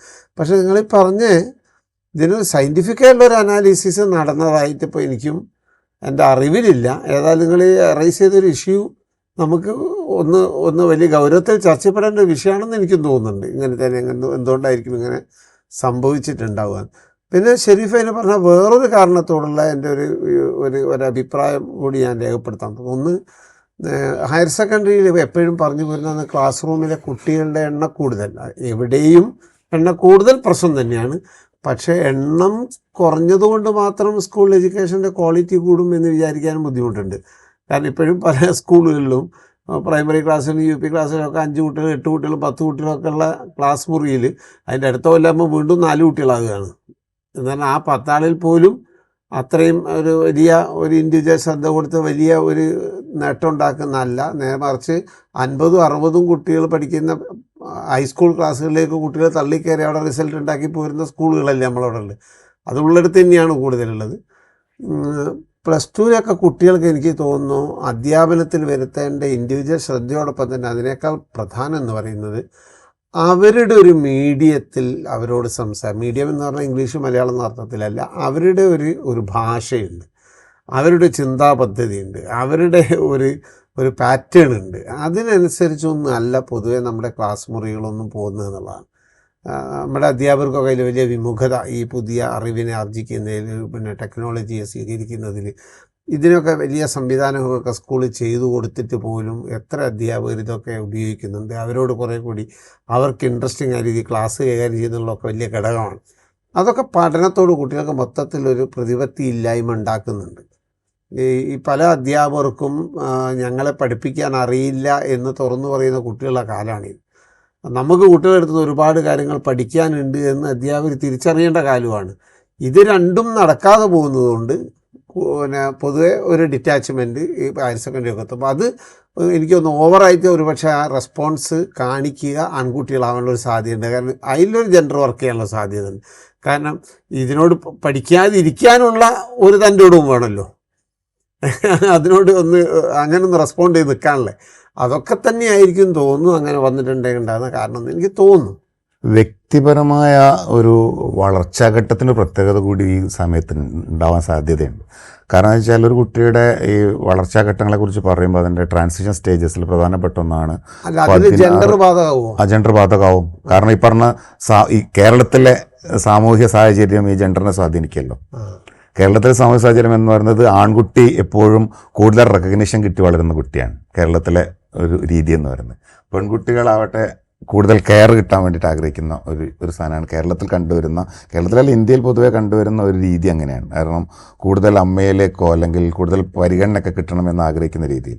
അതേസമയം ആൺകുട്ടി ഞാൻ മുതിർന്നു, ഞാനിനി വലിയ ആളായി, ഞാനിനി എല്ലാവരും എന്നെയാണ് അംഗീകരിക്കേണ്ടത് എന്ന ഒരു സ്ഥാനത്തിലേക്കാണ് വരുന്നത്. അപ്പോൾ സ്വാഭാവികമായും ഈ അംഗീകാരം കിട്ടേണ്ട വ്യക്തിത്വത്തിൽ വിധേയത്വം കുറയും. മാത്രമല്ല പക്ഷേ അധ്യാപകരുടെ ഭാഗത്ത് നോക്കുകയാണെങ്കിൽ വിധേയത്വ സാധ്യതയെ കൂട്ടാനുള്ളതായിരിക്കുന്ന അല്ലെങ്കിൽ വ്യക്തിത്വത്തെ അംഗീകരിക്കാത്ത രീതിയിൽ ഒരുപാട് ഇടപെടലുകൾ ആൺകുട്ടികളോട് പല അധ്യാപകരും നടത്തുന്നത് നമ്മുടെ സാമൂഹ്യ മാധ്യമത്തിലൂടെ ആയാലും ഇടപെടലുകളിലൊക്കെ കാണാം. മുടി വെട്ടിക്കുക കുട്ടികളുടെ, പിന്നെ അവരിട്ട മുടിയിലുള്ള കളറിൻ്റെ ക്ലാസ് മുറിയിൽ ഇത് റെസ്പോൺസ് ഉണ്ടാക്കുകയും ഈ ആൺകുട്ടികളാണ്, അവരാണ് ഇവർ പിന്നെ വിക്റ്റിമായിട്ട് കാണുകയും ചെയ്യുക ഈ ടീച്ചേഴ്സ്. അപ്പോൾ ഇവർ നമ്മളെ ക്ലാഷ് പൊതുവെ ഒരു ക്ലാസ് റൂമിൽ ഈ രണ്ട് തലമുറ തമ്മിലുള്ള ക്ലാഷ് കൂടുതൽ സംഭവിക്കുക ആൺകുട്ടികളും അധ്യാപകരും തമ്മിലായിരിക്കും അല്ലേ? അതാണ് സാമൂഹ്യമായ സ്ഥാനത്തിൽ വരുന്ന ഒരു സാധനം കൊണ്ടാണത്. നമ്മൾ ഈ ജെൻഡർ ഇഷ്യൂ ചർച്ച ചെയ്യുന്നതോടൊപ്പം തന്നെ ഒരു അടിസ്ഥാനപരമായ പ്രശ്നമാണെന്ന് തോന്നുന്നു. ഈ വിജയശതമാനം നിലവിൽ നമുക്കുള്ളത് 77.97%. അതായത് 22% കുട്ടികൾ പാസ് മാർക്ക് പോലും കേവലം പാസ് മാർക്ക് പോലും വാങ്ങിക്കാൻ കഴിയാതെ പോയി എന്നൊരു വസ്തുത അവിടെ നിലനിൽക്കുന്നുണ്ട്. എന്ന് പറഞ്ഞാൽ 2 വർഷം ക്ലാസ്സിലിരുന്നൊരു കുട്ടിക്ക് 30% മാർക്ക് പോലും വാങ്ങിക്കാൻ കഴിയാതെ വരുന്നു എന്നതിൽ ഒരു പ്രശ്നമുണ്ടല്ലോ. അത് നമ്മുടെ ഇൻറ്റേർണൽ മാർക്ക് ആൾറെഡി കുട്ടികൾക്കുണ്ട്, അതിൽ പൊതുവെ കുട്ടികൾ തോൽക്കുന്ന സാഹചര്യവുമില്ല. അപ്പോൾ തിയറി പാർട്ടിൽ അല്ലെങ്കിൽ പ്രാക്ടിക്കൽ എക്സാമിൽ ഇങ്ങനെ ഒരു കേവലം ഇതിലൊരു പ്രശ്നം എന്ന് പറഞ്ഞാൽ 30% മാർക്ക് വാങ്ങുക എന്ന് പറയുമ്പോൾ നമ്മൾ ക്വസ്റ്റ്യൻ പേപ്പറിൻ്റെ ഒരു പാറ്റേൺ നമുക്കറിയാം. എല്ലാ കുട്ടികൾക്കും അറ്റൻഡ് ചെയ്യാൻ പറ്റുന്ന തരത്തിലുള്ള ക്വസ്റ്റ്യൻസ് ആയിരിക്കും ഒരു നിശ്ചയ ശതമാനം ഉണ്ടാവുക. അങ്ങനെ ഡിഫിക്കൽട്ടി ലെവലല്ലാത്ത അഥവാ ഒരു കോമ്പറ്റേറ്റീവ് എക്സാമിലെ പോലെ അല്ല ഉണ്ടാവുക. എന്നിട്ട് പോലും 22% കുട്ടികൾക്ക് ജസ്റ്റ് പാസ് മാർക്ക് പോലും വാങ്ങിക്കാൻ പറ്റുന്നില്ല എന്നതും കുറച്ചുകൂടെ ഗൗരവത്തിലുള്ള ഒരു ചർച്ച അറിയിക്കുന്നില്ലേ? തീർച്ചയായും ചർച്ച ചെയ്യപ്പെടേണ്ടത് തന്നെയാണ്. അതിൻ്റെ ഒരു പ്രധാന പ്രശ്നം കിടക്കുന്നത് 2013 നമ്മളുടെ വിദ്യാഭ്യാസത്തിലൊരു വലിയ മാറ്റം, കേരളത്തിലെ വിദ്യാഭ്യാസത്തിൽ വലിയൊരു മാറ്റം കൊണ്ടുവന്നു. കേരള സ്കൂൾ കരിക്കുലം 2013 എന്ന് പറയുന്ന ഒരു കരിക്കുലത്തിൻ്റെ മുന്നോട്ട് വെച്ചൊരു കാഴ്ചപ്പാട് ഔട്ട്കം ബേസ്ഡ് എഡ്യൂക്കേഷനായിരുന്നു. ഒരു പഠന നേട്ടത്തിൽ അധിഷ്ഠിതമായ പഠന നേട്ടം മുൻകൂട്ടി നിശ്ചയിക്കുകയും അവിടേക്ക് എല്ലാ കുട്ടികളെയും എത്തിക്കുക എന്നതാണ് പഠനനേട്ട അധിഷ്ഠിത വിദ്യാഭ്യാസത്തിൻ്റെ കൺസെപ്റ്റ്. അതിലേറ്റവും കൂടുതൽ വേണ്ടത് പരിഹാരബോധനാണ്. അവിടേക്ക് എത്താൻ കഴിയാത്ത കുട്ടികളെ കണ്ടെത്തി അവരെ എൻട്രി ബിഹേവിയർ ടെസ്റ്റ് പോലെ കുട്ടികളുടെ പലതരം പരീക്ഷകൾ നടത്തി ആ കുട്ടി ഏത് ലെവലിലാണ് ഇപ്പോൾ നിൽക്കുന്നതെന്ന് മനസ്സിലാക്കി ആ കുട്ടിയുടെ കഴിവിൻ്റെ പരമാവധിയിലേക്ക് ഉയർത്താനുള്ള റെമഡിയൽ ടീച്ചിങ് കൊടുക്കണം. ഇത് സ്കൂളുകളിലും ഹയർ സെക്കൻഡറിയിലും ഒരുപോലെ നടപ്പിലാക്കണമെന്ന് വിചാരിച്ച ഒരു രീതിയായിരുന്നു 2013 ഉണ്ടായിരുന്നത്. സ്കൂളിൽ ഈ പദ്ധതികൾ നടപ്പിലാക്കാൻ വേണ്ടി പ്രത്യേക പ്രൊജക്റ്റുകൾ ഉണ്ടായിരുന്നു. മലയാള തിളക്കം എന്ന് പറയുന്ന ഭാഷ പഠിപ്പിക്കാനുള്ള, ഹലോ ഇംഗ്ലീഷ് എന്ന് പറയുന്ന ഇംഗ്ലീഷ് പഠിപ്പിക്കാനുള്ള, ലിറ്റിൽ ഗലി എന്ന് പറയുന്ന സയൻസ് പഠിപ്പിക്കാനുള്ള, അങ്ങനെ വിവിധ സബ്ജക്റ്റുകൾ പഠിപ്പിക്കാനുള്ള പരിഹാരബോധന രീതികളുണ്ടായിരുന്നു. ഇത് ഹയർ സെക്കൻഡറിയിൽ നടപ്പിലാക്കിയിട്ട് ഇതിലുള്ളൊരു പ്രശ്നം നമുക്ക് സ്കീമുകളില്ലാത്തതല്ല പലപ്പോഴും പ്രശ്നം തോന്നാറുണ്ട്. ഇതിൻ്റെ ഒരു ഉത്തരവാദിത്വം ആരേറ്റെടുക്കും എന്നിടത്താണ് പ്രശ്നം. ഇപ്പോൾ ഹയർ സെക്കൻഡറി അധ്യാപകർ പൊതുവെ പറയാറുള്ളൊരു പ്രശ്നം, ഒരു ബേസിക്സ് അറിയാത്ത കുട്ടി +2 വന്നാൽ അവരെ നമുക്ക് എന്ത് ചെയ്യാൻ പറ്റും, അത് ഞങ്ങൾ ഇവിടുന്ന് കൊടുക്കാൻ കഴിയില്ലല്ലോ എന്നൊരു പ്രശ്നം കൂടിയാണ് അത് പറയാം. വേറൊരു രീതിയിൽ ചോദിക്കേണ്ട ഒരു ചോദ്യം എന്താണെന്നാല്, ഈ 10ാം ക്ലാസ് കഴിഞ്ഞ് എത്ര ശതമാനം കുട്ടികൾ പ്രീ ഡിഗ്രിക്ക് പോയിരുന്നു പഴയ കാലത്ത്? നിങ്ങൾ 10ാം ക്ലാസ്സിൽ പഠിക്കുന്ന മുഴുവൻ കുട്ടികളും 12ാം ക്ലാസ്സിൽ പഠിക്കുമ്പോഴാണ് നിങ്ങൾ അതിൽ 20% കുട്ടികൾ മാഷത്തിൽ പറയുന്നതിൽ ഒരു പ്രശ്നം എന്താണെന്ന് വെച്ചാൽ കൂടുതൽ കുട്ടികൾ സ്കൂളിൽ പോകുന്നതാണ് കൂടുതൽ പേര് തോൽക്കാൻ കാരണം എന്ന് പറയുന്നത്. നിങ്ങൾ പറയുന്ന ഭാഷയല്ല അതിൻ്റെത്. അതായത് മുഴുവൻ കുട്ടികളും സ്കൂളിൽ എത്തുക എന്നുള്ളതിന്റെ ഒന്നാമത്തെ സംഭവമാണ്. നമ്മൾ ഈ ചർച്ച ചെയ്യുന്നത് എണ്ണത്തിലല്ല, പെർസെൻറ്റേജിലാണ്. എന്തോ ആവട്ടെ, പോകുമ്പോൾ അതിൽ എത്ര പേര് അങ്ങനെയല്ല ഞങ്ങളതിനെ കണ്ട് 100 പേര് പോകുമ്പോൾ നല്ല 100 പേര് പോകുന്നു, അങ്ങനെ തന്നെയാണ്. അതായത് 10ാം ക്ലാസ് കഴിയുമ്പോൾ ഒരു സെലക്റ്റീവ് ഗ്രൂപ്പിനെ മാത്രം പ്രീ ഡിഗ്രിക്ക് പറഞ്ഞയച്ച സ്ഥാനത്ത് 10ാം ക്ലാസ് മുതൽ എല്ലാ കുട്ടികളെയും 12ാം ക്ലാസ് വരെ അടിസ്ഥാന വിദ്യാഭ്യാസമായി സ്വീകരിച്ച സംസ്ഥാനത്തിരുന്ന് നമ്മൾ സംസാരിക്കുന്നത്. അവിടെ 10ാം ക്ലാസ് വരെയുള്ള പഠന രീതിയല്ല 11ലും 12ലും. അതിനിപ്പോഴും പഴയതിൻ്റെ ഭൂതമുണ്ട്. അതായത് സബ്ജക്റ്റുകൾ വ്യത്യാസങ്ങളുണ്ട്. അവിടെ 10ാം ക്ലാസ് വരെ കൊടുക്കുന്നതിലുള്ളതെല്ലാം മിനിമം മാർക്കുകൾ ഇത്ര % എഴുതി കിട്ടണമെന്നുണ്ട്. സ്വാഭാവിക റിസൾട്ടില്ല, കുറവ് വരും. ഈ പറഞ്ഞതിൽ ഒരു കുട്ടിയെപ്പോലും തോൽപ്പിച്ചോ പഠിക്കാത്തവരെ ഒഴിവാക്കിയോ അല്ല പോകുന്നത്. പിന്നെ നിങ്ങൾ ചോദിച്ച അക്കൗണ്ടബിലിറ്റി ഇഷ്യൂ, അതിനുള്ള മറുപടിയാണ് അയാൾ പറഞ്ഞുകൊണ്ടിരുന്നത്. അത് നിങ്ങൾ സ്വീകാര്യമായില്ല. എന്താ വിഷയം എന്ന് പറഞ്ഞാൽ, അല്ല ഞാൻ പറഞ്ഞു തീർക്കട്ടെ, എന്താ സംഭവം എന്ന് ചോദിച്ചാൽ, എല്ലാ കുട്ടികൾക്കും ഒരുപോലെ പഠിക്കാൻ കഴിയില്ല. ആ വസ്തു നിങ്ങൾ ആദ്യം അംഗീകരിക്കണം. കാരണം സമൂഹത്തിലെ എല്ലാ കുട്ടികളും എന്ന് പറയുന്നത് വ്യത്യസ്ത സാമൂഹിക സാഹചര്യങ്ങളിൽ, കുടുംബ സാഹചര്യങ്ങളിൽ, ബുദ്ധിപരമായ വ്യത്യാസത്തിൽ ഒരുപാട് പ്രശ്നങ്ങളിലൂടെ വരുന്നൊരു കുട്ടിയാണ്. അതിൽ നിങ്ങൾ നേരത്തെ പറഞ്ഞ പോലെ നമ്മുടെ ഇവിടുത്തെ ശ്രേണീകൃത ജാതി വ്യവസ്ഥ വലിയൊരു ഘടകമാണ്. ആയിരക്കണക്കിന് വർഷങ്ങളായി മെയിൻ സ്ട്രീമിലില്ലാത്തൊരു വീട്ടിൽ നിന്ന് വരുന്ന കുട്ടി നമ്മളിപ്പോൾ ഇവിടെ ഇരുന്ന് സംസാരിക്കുമ്പോൾ മാവൂർ റോഡിലെ കുട്ടിയുമാണെന്ന് 2 കിലോമീറ്റർ അപ്പുറത്തുള്ള കപ്പയ്ക്കൽ ബീച്ചിലെ കുട്ടി രണ്ട് കുട്ടിയാണ്. നിങ്ങൾ രണ്ടാളും പഠിക്കാൻ നടക്കാവ് സ്കൂളിലേക്ക് നിങ്ങൾ ഒരേപോലെ എന്താ റിസൾട്ട് ഇല്ലാത്തതെന്ന് ചോദിക്കരുത്. കാരണം അതങ്ങനെ ഒരുപോലെ റിസൾട്ട് ഉണ്ടാവില്ല. അങ്ങനെ റിസൾട്ട് ഉണ്ടാക്കാനാവാത്ത കുട്ടിക്ക് കൊടുക്കുന്ന അഡീഷണൽ സപ്പോർട്ട് സിസ്റ്റത്തെക്കുറിച്ചാണ് അയാൾ പറഞ്ഞത്. ആ സിസ്റ്റം നമ്മൾ കൊണ്ടുവന്നിട്ടും അതിന് വേണ്ടത്ര വിജയിപ്പിക്കാത്ത സ്കൂളുകളോ ഏറ്റെടുക്കാത്ത അധ്യാപകരോ ഉണ്ട്. അതാണ് അവിടുത്തെ പരാജയത്തിൻ്റെ കാരണം. ആ സിസ്റ്റം വേണം, അങ്ങനെ സംഭവം വേണം. അത് പ്ലസ് ടുവിലില്ല. പ്ലസ് ടുവിൽ ഇപ്പോഴും കോമൺ എല്ലാവരും ഒരൊറ്റ ക്ലാസ്സിൽ എത്തി പഠിപ്പിക്കുന്നു. അപ്പോൾ ഈ പഠിക്കാനാകാത്ത കുട്ടി 30% മാർക്കാതെ പുറത്തു പോകും. അത്തരം സിസ്റ്റം കൊണ്ടുവരാൻ ഉള്ള പ്രയാസം കൂടി ഉണ്ട് അതിൽ. അതും കൂടെയാണ് കൂട്ടിച്ചേർത്ത് പറയാനുള്ളത്. ഒന്ന്, നേരത്തെ ഇപ്പോൾ പ്രീ ഡിഗ്രി ഉണ്ടായിരുന്ന കാലത്ത് ഒരു സബ്ജക്റ്റിൻ്റെ എണ്ണം 4 സബ്ജക്റ്റ് പഠിക്കുകയും 2 ലാംഗ്വേജ് പഠിക്കുകയും ചെയ്യുന്ന രീതിയായിരുന്നില്ല. 3 സബ്ജക്റ്റ് പഠിച്ചാൽ മതിയായിരുന്നു. ഇപ്പോൾ സയൻസ് പഠിക്കുന്ന ഒരു കുട്ടിയെ സംബന്ധിച്ചിടത്തോളം ബയോളജിയും കെമിസ്ട്രിയും ഫിസിക്സും മാത്രം പഠിച്ചാൽ മതി. അതേസമയം ഫസ്റ്റ് ഗ്രൂപ്പ് എന്ന് പറയുന്ന ആൾക്കാർ മാത്സ്, അയാൾക്ക് ബയോളജി ഉണ്ടാവില്ല. പക്ഷേ ഇപ്പോൾ നമ്മൾ സയൻസ് എന്ന് പറയുന്നത് മൊത്തം ഒരു ഗ്രൂപ്പാണ്, കൊമേഴ്സ് എന്ന് പറയുന്നത് മൊത്തം ഗ്രൂപ്പാണ്. 4 സബ്ജക്റ്റുകളാണ് പഠിക്കുന്നത്. അപ്പോൾ ഈ 4 സബ്ജക്റ്റുകൾ പ്രീ ഡിഗ്രി വേർപ്പെടുത്തി ഹയർ സെക്കൻഡറി കൊണ്ടുവന്നപ്പോൾ 4 സബ്ജക്റ്റുകൾ വന്നപ്പോൾ 4 സബ്ജക്റ്റുകൾ കൂടെ പഠിപ്പിക്കാനുള്ള ടൈം ടേബിൾ സെറ്റ് ചെയ്യാൻ വേണ്ടിയിട്ട് ശനിയാഴ്ച കൂടി പ്രവൃത്തി ദിനമാക്കിക്കൊണ്ടായിരുന്നു കേരളത്തിൽ ഹയർ സെക്കൻഡറിയിൽ ഇത് നടപ്പിലാക്കിയിരുന്നത്. പക്ഷേ പിന്നീട് സർവീസ് സംഘടനകളുടെ ആവശ്യം, അതൊരു അവകാശം തന്നെയാണ്, അതിൻ്റെ മുകളിലല്ല പറയുന്നെങ്കിൽ പോലും ആവശ്യപ്രകാരം ശനിയാഴ്ച അവധി ദിനമാക്കി. അപ്പോൾ ശനിയാഴ്ച അവധി ദിനമാക്കിയപ്പോഴും ഈ പറയുന്ന സബ്ജക്റ്റുകൾ വെട്ടിക്കുറച്ചിട്ടേ ഇല്ല. അതിന് പകരം രാവിലെ 9 മണി മുതൽ 4:30 വരെയുള്ള സമയമാറ്റം കൊണ്ടുവന്നു. സമയമാറ്റം കൊണ്ടുവരുമ്പോൾ സ്വാഭാവികമായും അഡീഷണൽ പ്രവർത്തനങ്ങൾക്ക് സമയം കണ്ടെത്താൻ. വേറൊരു പ്രധാന ചോദ്യം, എന്തിനാണ് ബയോളജി മാത്സും പഠിപ്പിച്ചതെന്നോട് ചോദിക്കണം. പ്രീ ഡിഗ്രിക്ക് ഇല്ലാത്ത എന്തിനു വേണ്ടിയിട്ടാണ് പ്ലസ് ടുവിൽ ഇത് പഠിപ്പിച്ചതെന്ന് ചോദിച്ചാൽ, ഈ സയൻസ് പഠിക്കുന്ന മുഴുവൻ ആളുകൾക്കും എഞ്ചിനീയറിംഗ് എൻട്രൻസും മെഡിക്കൽ എൻട്രൻസും എഴുതണം എന്ന വളരെ ചെറിയൊരു ഗ്രൂപ്പിൻ്റെ താല്പര്യത്തിന് വേണ്ടിയാണ്. അല്ല, അതെ, അതിൽ നിന്നാണ് കച്ചവട താല്പര്യം ഉണ്ടായത്. ആ ആവശ്യം ഉണ്ടായപ്പോൾ ഈ ഇത്രയും സ്കൂളുകൾ നിയമനം, മറ്റു കാര്യങ്ങൾ, അങ്ങനെ ഒരുപാട് കാര്യങ്ങൾ വന്നു. അവിടെ നിങ്ങൾ പറഞ്ഞ ഓവർ ബേർഡൻ വന്നത്. ഇപ്പോൾ വെട്ടിക്കുറയ്ക്കാൻ പറ്റാത്തതിന് കാരണം എന്താ? ഇപ്പം വേണമെങ്കിൽ നമുക്ക് വീണ്ടും ഒന്ന് പരിഷ്കരിച്ചൂടെ? പരിഷ്കരിക്കാൻ പറ്റാത്ത എന്താ പ്രശ്നം? അധ്യാപകരുടെ തൊഴിൽ പ്രശ്നമാവും. അപ്പോൾ എന്താണ്, കുട്ടികൾ കാരണമല്ല ഇതൊന്നും. നമുക്ക് ഈ സബ്ജക്റ്റ് കോമ്പിനേഷൻ ബന്ധപ്പെട്ട വിഷയം എനിക്ക് കുറച്ചുകൂടെ ആഴത്തിൽ ചർച്ചയിലേക്ക് കൊണ്ടുവരണം തോന്നുന്നുണ്ട്. നമുക്കതിന് മുമ്പ് ഈ നമ്മൾ നേരത്തെ പറഞ്ഞ റിസൾട്ടുമായി ബന്ധപ്പെട്ട് 1-2 ചർച്ചകളിലേക്ക് കൂടെ പോയാൽ നന്നാവും തോന്നുന്നുണ്ട്. നമ്മൾ നേരത്തെ സൂചിപ്പിച്ച പോലെ ഈ റിസൾട്ടിലുള്ള അന്തരം ഗവൺമെൻറ് സ്കൂളിലും എയ്ഡഡ് സ്കൂളിലും വലിയ വ്യത്യാസം കാണാൻ പറ്റും. ഇപ്പോൾ ഉദാഹരണത്തിന് ഗവൺമെൻറ് സ്കൂളിൽ 72.66%, എയ്ഡഡ് സ്കൂളിൽ 82.82% റിസൾട്ട്. ഇത് ശരിക്കും 2 സ്കൂളുകളിലും പഠിപ്പിക്കുന്നത് യോഗ്യതയുള്ള മിടുക്കരായ അധ്യാപകർ തന്നെയാണ്, അതിൽ സംശയമൊന്നുമില്ല. പക്ഷേ ഒരു സാധ്യത ഉള്ളൊരു പ്രശ്നം എനിക്ക് തോന്നുന്നത്, ഒരുപക്ഷെ അതാകണമെന്നില്ല, ഒരു അഡ്മിനിസ്ട്രീരിയൽ ഇഷ്യൂ ഒരു പക്ഷേ ഗവൺമെൻറ് സ്കൂളുകളിൽ റിസൾട്ട് താഴെ പോകാനൊരു കാരണമാകുന്നുണ്ടാകാം. അപ്പോൾ ഉദാഹരണത്തിന് ഇടയ്ക്ക് വെച്ച് അധ്യാപകരെ ട്രാൻസ്ഫർ സംഭവിക്കാം, അല്ലെങ്കിൽ ഈ ട്രാൻസ്ഫറിൻ്റെ ഭാഗമായ മറ്റ് ക്രമീകരണങ്ങളുടെ ഭാഗമായി ചില ഘട്ടങ്ങളിൽ അധ്യാപകരില്ലാത്ത സാഹചര്യം. എയ്ഡഡ് സ്കൂളുകളിൽ അത്തരം സാധ്യതകൾ കുറവാണ്. അപ്പോൾ അതൊരു സാധ്യതയായിട്ട് ഇങ്ങനത്തെ അഡ്മിനിസ്ട്രീരിയൽ ഇഷ്യൂസ് ഒരു പക്ഷേ ഉണ്ടാകാം.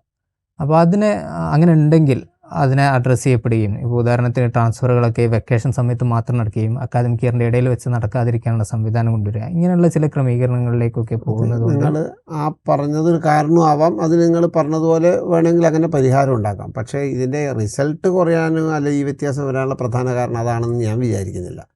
റിസൾട്ട് കുറയാനുള്ള പ്രധാന കാരണം എന്താണെന്ന് അറിയണമെങ്കിൽ നിങ്ങൾ എയ്ഡഡ് സ്കൂളിലെയും ഗവൺമെൻറ് സ്കൂളിലെയും ബാച്ചുകൾ എടുത്ത് പരിശോധിക്കണം. ഇവിടുത്തെ സയൻസ് ബാച്ചുകൾ ബഹുഭൂരിപക്ഷം ഉള്ളത് എയ്ഡഡ് സ്കൂളുകളിലാണ്. കാരണം അതിന് അങ്ങനെ ഇൻവെസ്റ്റ്മെൻറ്റും അവിടെ വേറെ പല കാര്യങ്ങളും വേണ്ടി വന്നുകൊണ്ട് എയ്ഡഡ് സ്കൂളുകളിലാണ് പ്ലസ് ടുവിന് ഇതൊക്കെ കൊടുത്തിട്ടുള്ളത്. ഗവൺമെൻറ് സ്കൂളുകളിലും നിങ്ങൾ എവിടെ എടുത്തു നോക്കിയാൽ 1-2 സയൻസ് ബാച്ചും ബാക്കി 1-2-3 ഹ്യൂമാനിറ്റീസ് കൊമേഴ്സ് ബാച്ചും, അതായത് ലാബ് സൗകര്യങ്ങൾ അധികം ആവശ്യമില്ലാത്ത, കൂടുതൽ ഇൻഫ്രാസ്ട്രക്ചർ ആവശ്യമില്ലാത്ത, കൂടുതൽ ഇൻവെസ്റ്റ്മെൻറ്റ് ആവശ്യമില്ലാത്ത ബാച്ചുകൾ ഗവൺമെൻറ് സ്കൂളുകളിലും പൊതുവെ കുറവാണ്. ബാക്കി കൂടുതൽ വന്നിട്ടുള്ളത് മാത്രമല്ല എയ്ഡഡ് സ്കൂളാണ്. 67% സ്കൂളുകൾ തന്നെ എയ്ഡഡ് സ്കൂളാണ് കേരളത്തിൽ. അപ്പോൾ അതുകൊണ്ട് മെജോറിറ്റി അവിടെയാണ്. അതിൽ തന്നെ നേരത്തെ നമ്മൾ പറഞ്ഞതുപോലെ ഏറ്റവും കൂടുതൽ ആളുകൾക്ക് താല്പര്യമുള്ളത് സയൻസിനാണ്. ഒരു middle class, upper middle class എല്ലാം സയൻസാണ് ഓപ്റ്റ് ചെയ്യുന്നത്. അവർ എന്ന് പറഞ്ഞാൽ അതർവൈസ് പ്രിവിലേജ് കൂടിയാണ്. അപ്പോൾ അവർ പഠിക്കുന്ന സ്ഥാപനം കൂടുതൽ മെച്ചപ്പെട്ട റിസൾട്ട് ഉണ്ടാക്കുമെന്നത് സ്വാഭാവികമാണ്. ഈ പൊതുവെ അതിൽ നിന്നും മാർജിനലൈസ് ചെയ്യപ്പെടുന്ന, അല്ലെങ്കിൽ അതിൽ നിന്നും 10ാം ക്ലാസ് വരെയുള്ള പെർഫോമൻസിലൊക്കെ പിന്നോക്കം നിൽക്കുന്ന, മറ്റ് പല തരത്തിൽ പിന്നോക്കാവസ്ഥ അനുഭവിക്കുന്ന കുട്ടികളാണ് അടുത്ത ഘട്ടത്തിൽ കൊമേഴ്സിലേക്കോ അതിൻ്റെ അടുത്ത ഘട്ടത്തിൽ ഹ്യൂമാനിറ്റീസിലേക്ക് ഒറ്റപ്പെട്ട വ്യത്യാസങ്ങളുണ്ടാവട്ടെ ഇതിനൊക്കെ. അതല്ലാത്ത ഒരു കോമൺ ഫാക്ടറാണ് ഞാൻ പറയുന്നത്. ആ കുട്ടികളുടെ ഭാഗത്തുനിന്ന് നേരത്തെ പറഞ്ഞതുപോലെ റിസൾട്ട് കുറച്ച് പിന്നോക്കം പോവും. ഈ ഭരണപരമായ ഇത്തരം ചൂണ്ടിക്കാണിക്കൽ ശരിയായിരിക്കുമ്പോൾ അത് വളരെ ഉപരിപ്ലവമായി പോവും. അത് മാത്രമാണ് നമ്മൾ എത്തിപ്പെട്ടുപോയാൽ യഥാർത്ഥ ഇഷ്യൂ ഇതും കൂടിയാണ് എന്നാണ് എൻ്റെ ഒരു പക്ഷം. പൊതുവെ പലതരത്തിലുള്ള സാഹചര്യങ്ങൾ ലഭ്യമാകുന്ന ആളുകൾ ഇപ്പോൾ CBSE സ്കൂളുകളിലേക്ക് പോവുകയും ഒരുപക്ഷെ ഈ പറയുന്ന എൻട്രൻസ് ഓറിയൻറ്റഡ് ആയിട്ടുള്ള മൈൻഡോട് കൂടി കൊടുക്കുന്ന സ്കൂളുകളോ അല്ലെങ്കിൽ അത്തരത്തിലുള്ള ഇൻ്റഗ്രേറ്റഡ് സ്കൂളുകൾ എന്ന രീതിയിലൊക്കെയുള്ള സ്കൂളുകൾ ധാരാളമായി കേരളത്തിൽ വളർന്നു വരുന്നുണ്ട്. അപ്പോൾ സാമ്പത്തികമായി ചിലവഴിക്കാൻ തയ്യാറുള്ള രക്ഷിതാക്കളുടെ മക്കളൊക്കെ അത്തരം സ്കൂളുകളിലേക്കാണ് പോകുന്നത്. അപ്പോൾ അത് ഒന്നതാണ്. മറ്റൊന്ന്, മാനേജ്മെൻറ്റ് സ്കൂളിൽ ഉണ്ടാവുന്ന തരത്തിലുള്ളൊരു മോണിറ്ററിംഗ് സിസ്റ്റം ഗവൺമെൻറ് സ്കൂളുകൾ കൊണ്ടുവന്നിരുന്നു, സ്കൂൾ മാനേജ്മെൻറ്റ് കമ്മിറ്റി എന്ന് പറയുന്ന രീതിയിൽ. അത് പക്ഷേ അതിലുള്ള ചില പലതരത്തിലുള്ള രാഷ്ട്രീയ ഇടപെടലുകൾ കൊണ്ട് അത് വേണ്ട രീതിയിൽ ഫലവത്തായ രീതിയിൽ നടപ്പിലാക്കപ്പെട്ടിട്ടുണ്ടെന്ന് എനിക്ക് തോന്നുന്നില്ല. പൊതുവേ എത്ര തന്നെ പറഞ്ഞാലും ഒരു റിസൾട്ടിനെ, അല്ലെങ്കിൽ ഒരു റിസൾട്ട് എന്ന് പറയുന്നത് സ്വാഭാവികമായിട്ടും ഒരു പ്രോസസ്സിൻ്റെ റിസൾട്ടാണല്ലോ. അപ്പോൾ പ്രോസസ്സ് വിലയിരുത്തപ്പെടുക എന്ന് പറയുന്നത് പ്രധാനമാണ്. അത് വിലയിരുത്തപ്പെടാനുള്ള ഒരു ചെറിയ സംവിധാനമെങ്കിലും മാനേജ്മെൻറ്റ് എയ്ഡഡ് സ്കൂളുകളിലുണ്ട്. കാരണം അതിനൊരു മാനേജറോ മാനേജറുടെ കീഴിലുള്ള ഉദ്യോഗസ്ഥരോ ഉണ്ട് എന്നുള്ളതുകൊണ്ട് അത്തരത്തിലൊരു സാധനം ഗവൺമെൻറ്റിൽ നേരിട്ടുള്ള ഇടപെടൽ മറ്റൊരു കാര്യം, സ്കൂളിൽ അധ്യാപകരടക്ക മാറുന്നില്ല. ഒരു അധ്യാപകൻ തന്നെ ആയിരിക്കും അവിടെ. അല്ല, അതിലൊന്നും എനിക്ക് യോജിപ്പില്ല കേട്ടോ. അധ്യാപകർ മാറാതിരിക്കുന്നതിൻ്റെ പേരിൽ സ്റ്റാഗ്നൻ്റായി നിൽക്കുന്നതുകൊണ്ടുള്ള ഭയങ്കര മടുപ്പിക്കുന്ന അധ്യാപകരുള്ള സ്കൂളുകളുണ്ട്. മറ്റൊരു നന്നായി റിഫ്രഷ് ചെയ്ത് വരും, നല്ല PSC വരുന്ന കുട്ടികൾ വരും. ഞാൻ എൻ്റെ സ്കൂളിൽ ചേർന്ന് കഴിഞ്ഞാൽ 25-30 കൊല്ലം ഒരാളെ തന്നെ സഹിക്കണം. ഇപ്പം എന്നെയൊക്കെ പോലെ. അപ്പോൾ അതിലൊന്നും വലിയ കാര്യമൊന്നുമില്ല, ഞങ്ങൾ അങ്ങനെ പറയുന്നില്ല. അതൊരു ചെറിയ ഇഷ്യൂ മാത്രമാണ്. പിന്നെ ഷെരീഫ് പറഞ്ഞെടുത്തുള്ള വേറൊരു കാര്യം, ഞാൻ school monitoring system government school മോശമെന്ന് ഞാൻ സമ്മതിക്കുകയില്ല. കാരണം വളരെ നന്നായി നടക്കുന്ന സ്കൂളിലൊക്കെ രണ്ടിടത്തും ഒരുപോലെയുണ്ട്. പക്ഷേ കേരളത്തിലേക്ക് അല്ലെങ്കിൽ കോഴിക്കോട് തന്നെ ചില ബോർഡുകൾ നമ്മൾ കണ്ടത് 10ാം ക്ലാസ് കഴിഞ്ഞാൽ നിങ്ങൾ ഇനി സ്കൂളിൽ പോവേണ്ട, ഞങ്ങളുടെ അടുത്തേക്ക് വരുമെന്നാണ് ചില എൻട്രൻസ് കോച്ചിങ് സ്ഥാപനങ്ങൾ വെച്ച ബോർഡ്. കാരണം അവരെ സംബന്ധിച്ചിടത്തോളം സ്കൂളെന്ന് പറഞ്ഞാൽ എൻട്രൻസാണ്. അങ്ങനെ ഒരു ചെറിയ കമ്മ്യൂണിറ്റി ഉണ്ട്, അവരങ്ങോട്ട് പോകുന്നു എന്നേ ഉള്ളൂ. അവരങ്ങോട്ട് അതല്ലല്ലോ. ഒരു കുട്ടിയുടെ കൗമാരപ്രായത്തിൽ 16-17 വയസ്സുള്ള ഒരു കുട്ടിക്ക് ഈ സ്കൂൾ അനുഭവം കൊണ്ട് കിട്ടേണ്ട മഹത്തായ വേറെ ഒരുപാട് കാര്യങ്ങളുണ്ട്. അതിനെ മുഴുവൻ അവഗണിച്ചുകൊണ്ട് നിങ്ങളൊരു സ്കോറിംഗ് പാറ്റേണിൽ നിന്ന് മാത്രം സംസാരിക്കുന്നുള്ളതാണ് ഇതിൻ്റെ വേറൊരു പ്രശ്നം. ഞാനതിനോട് തന്നെ എനിക്ക് വിയോജിപ്പാണ്. കാരണം ഇങ്ങനെ എത്തി വരുന്ന ഈ മൊത്തം കുട്ടികളാണ്. കാരണം 3 ലക്ഷം SSLC ചെയ്തിരുന്ന കുട്ടികൾ ഞാൻ നേരത്തെ സൂചിപ്പിച്ചു. ആ 3.5 ലക്ഷത്തിൽ നമ്മൾ +2ലേക്ക് കൊണ്ടുവരുന്ന എല്ലാവർക്കും അവിടെ A+ കിട്ടാനുള്ള ധാരണ തന്നെ നമ്മൾ മാറ്റണം. കിട്ടണ്ട എന്നല്ല അതിൻ്റെ അർത്ഥം, അതോടൊപ്പം കിട്ടേണ്ട. ഞാൻ പറഞ്ഞു, ഈ പറയുന്ന പലതരത്തിലും പിന്തള്ളപ്പെട്ടു പോകുന്ന, മാർജിനലൈസ്പ്പെട്ടു പോകുന്ന, പിന്തള്ളപ്പെട്ടു പോകാൻ സാധ്യത ഉണ്ടായിരുന്ന, മുൻകാലങ്ങളിൽ അങ്ങനെ പുറന്തള്ളപ്പെട്ട മുഴുവൻ ആളുകളെയും 17 വയസ്സ് വരെ സ്കൂൾ അനുഭവത്തിലൂടെ, ഈ ഒരു സമൂഹത്തിൻ്റെ ക്രോസ് സെക്ഷനിലൂടെ സ്കൂളിൽ ഉണ്ടാവുക, സ്കൂളിൽ പഠിക്കുക, സ്കൂളിൽ അനുഭവിക്കുക, സ്കൂളിനെ ജീവൻ്റെ ഭാഗമാക്കുക എന്ന് പറയുന്ന മഹത്തായ ഒരു സാധനം ഉണ്ടെങ്കിൽ തീർച്ചയായും ആ ഒരു സാധനത്തിനെയും കൂടി ഇതിന് ചേർത്ത് പറയണോ. അപ്പോൾ അവിടെ നിങ്ങൾ ഈ റിസൾട്ടിലെ പോയിന്റ് രണ്ടും ഒരുപോലെ പ്രധാനമാണ് എന്നത് ആണ്. ആയിക്കോട്ടെ, പക്ഷേ നിങ്ങൾ ഇത് മാത്രമേ പറയുന്നുള്ളൂ എന്നുള്ള മറ്റേത് നമുക്ക് അതിന്റെ ഒരു ഡിജിറ്റ് ഒരു ഇവാലുവേഷൻ പ്രോസസ്സിന്റെ ഭാഗമായി വരാത്തതുകൊണ്ട് നമുക്ക് അതിന്റെ ഒരു സ്റ്റാറ്റിസ്റ്റിക്സ് അങ്ങനെയാണ് നമ്മൾ ഇവാലുവേഷൻ തള്ളി പറയേണ്ടി വരും. കാരണം ഈ ഇവാലുവേഷന്റെ പ്രശ്നം ഇതാണ്. ഞാൻ നേരത്തെ പറഞ്ഞല്ലോ നിങ്ങളോട്, കപ്പയ്ക്കലെ കുട്ടിയെയും മാവൂറോഡിലെ കുട്ടിയെയും ഒരേ ഇവാലുവേഷൻ നടത്തുന്ന പരീക്ഷ ചെയ്ത് നമുക്കൊരു പരീക്ഷ പ്രശ്നം കമ്പാരിസൺ സാധ്യമാക്കുക നമുക്ക് അവൈലബിൾ ആകുന്ന ഡാറ്റ വെച്ചാണ്. ഡാറ്റ എടുക്കുന്ന പ്രോസസ്സ് പോലും അപകടകരമാണെന്നുള്ള വസ്തുതയെങ്കിലും നമ്മൾ അറിഞ്ഞിരിക്കണം. മാത്രമല്ല, കലാവിദ്യാഭ്യാസം, കായിക വിദ്യാഭ്യാസം പോലുള്ള കാര്യങ്ങൾക്കൊന്നും ഇത്തരം സ്കൂളുകളിൽ ഒരു പ്രാധാന്യം കൊടുക്കുന്നില്ല. നമ്മുടെ ഗ്രേസ് മാർക്ക് സംവിധാനങ്ങളൊക്കെ അതിന്റെ ഒരു ഭാഗമായി കൂടെ കൊണ്ടുവരുന്ന സംവിധാനമാണല്ലോ. അതിനെയും ഇതാക്കി ദുരുപയോഗം ചെയ്തു. ഗ്രേസ് മാർക്ക് വെച്ചിട്ടല്ല ശരിക്കും അത് ചെയ്യേണ്ടത്. അത് വേറെ വിഷയം. ഞങ്ങൾ പറഞ്ഞതിൽ അതിലേക്ക് പോയാൽ നമ്മൾ വേറെ. പക്ഷേ അദ്ദേഹം പറഞ്ഞത് നമ്മളത് കമ്പാരിസൺ എടുക്കാത്തത് അതിനുള്ള മെട്രിക്സ് നമ്മുടെ അടുത്ത് അവൈലബിൾ അല്ല എന്നതുകൊണ്ടുകൂടെയാണ്. അത് അവൈലബിൾ ആകുന്ന ഒരു ഘട്ടത്തിൽ നമുക്ക് അതുകൂടെ ചർച്ചയിൽ കൊണ്ടുവരാൻ കഴിയും. നിലവില്ലാതെ നമുക്ക് എന്ത് അടിസ്ഥാനത്തിലാണ് ഈ കുട്ടികൾക്ക് പറയുന്ന സാമൂഹിക സൂചകങ്ങൾ എന്ന് പറയുന്നൊരു സാധനമുണ്ട്. അതെ, അതുകൊണ്ട് രാഷ്ട്രീയ സൂചകങ്ങളുണ്ട്. ഇതിനെല്ലാം വെച്ചിട്ടാണല്ലോ നമ്മൾ ഇത്തരം ചില സംഗതികൾ എടുക്കുക. അതായത് നമ്മളുടെ ഇടയിൽ ഭാവി കേരളം നിലനിൽക്കേണ്ടതുണ്ട്. അതിൻ്റെ സോഷ്യൽ ഫാബ്രിക് പിന്നെ മതേതരമായൊരു സമൂഹമായി നിലനിൽക്കേണ്ടത്. അത് നമുക്ക് ഈ പിന്നെ ജെൻഡർ ബയസ്ഡ് ഒക്കെ ഉള്ള അപ്പുറത്തേക്ക് പോകേണ്ടതുണ്ട്. ഇതെല്ലാം സാധ്യമാവേണ്ടുന്നത് ഈ ഒരു 17 വയസ്സ് വരെയുള്ള ജീവിതാനുഭവങ്ങളിലൂടെ. മാഷ് പറഞ്ഞുകൊണ്ട് നമ്മൾ പൂർണ്ണമായിട്ട് യോജിക്കുകയാണ്. അതെ, പക്ഷെ അതങ്ങ് യോജിച്ചങ്ങ് തള്ളല്ലേ. അപ്പോൾ അതെല്ലാം നടക്കുന്നൊരു സ്ഥാപനത്തിൻ്റെ അകത്ത് നിന്ന് അവിടുത്തെ റിസൾട്ടിനെ വെച്ച് മാത്രം ഈ സ്റ്റാറ്റിക്സ് നമുക്ക് ലഭ്യമാണ്, മറ്റേ സ്റ്റാറ്റിക്സ് നമ്മൾ എടുക്കാതെ പോകരുത്. മറ്റേത് നിങ്ങൾക്ക് ഇങ്ങനെ മെട്രിക്സ് ഇങ്ങനെ കിട്ടില്ലെന്നേ ഉള്ളൂ, പക്ഷെ അതൊക്കെ റിയാലിറ്റി ആയിട്ട് നമ്മുടെ മുമ്പിലുണ്ട്. അത് പൊളിഞ്ഞു പോയാൽ അവിടെ നമ്മൾ ഈ പറഞ്ഞതുപോലെ കുട്ടികളുടെ മനോഭാവത്തിൽ വന്ന വലിയ മാറ്റം തന്നെ നോക്കിയാൽ മതിയാവും. വയോജനങ്ങളോടുള്ള അവരുടെ മനോഭാവം വലിയ തോതിൽ മാറിയിട്ടുണ്ട്. വളരെ പ്ലസ്. അതുപോലെ രോഗികളോട്, സഹായം ആവശ്യമുള്ളവരോട്, അല്ല ഈ നിങ്ങൾ പറയുന്നത് പഴയ തലമുറയേക്കാൾ എത്രയോ മികച്ച കുട്ടികളാണ് പുതിയ തലമുറക്കാർ.